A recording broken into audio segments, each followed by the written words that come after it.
ইরানের হামলায় বিধ্বস্ত হওয়ার পর আলোচনায় মার্কিন F-15 ফাইটার জেট।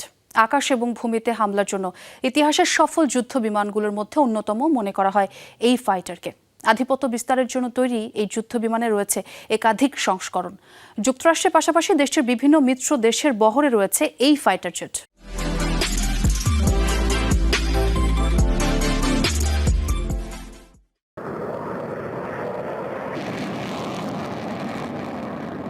আকাশযুদ্ধের ইতিহাসে সবচেয়ে সফল ফাইটার জেটগুলোর একটি F-15। মার্কিন নির্মাতা ম্যাকডোনাল্ড ডগলাসের তৈরি এই জেট প্রথম উড়েছিল 1972 সালে। এর 4 বছর পরে আনুষ্ঠানিকভাবে যুক্ত হয় মার্কিন বাহিনীতে।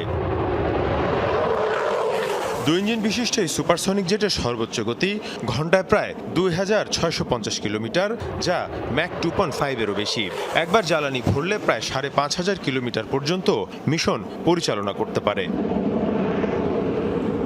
রাডার, এভিওনিক্স আর আধুনিক অস্ত্র ব্যবস্থার কারণে আকাশের শত্রু শনাক্ত এবং ধ্বংসে এটি অত্যন্ত কার্যকর।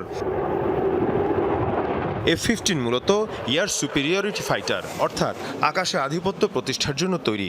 এটি একই সাথে একাধিক শত্রু বিমান লক্ষ্য করে হামলা চালাতে সক্ষম। পরবর্তীতে তৈরি হয় এর উন্নত সংস্করণ F-15E স্ট্রাইক ইগল। এই ভ্যারিয়েন্ট আকাশের পাশাপাশি ভূমিতেও নির্ভুল হামলা চালাতে পারে। উপসাগরীয় যুদ্ধ, ইরাক ও আফগানিস্তানে মার্কিন সামরিক অভিযানে গুরুত্বপূর্ণ ভূমিকা রাখে এই জেট।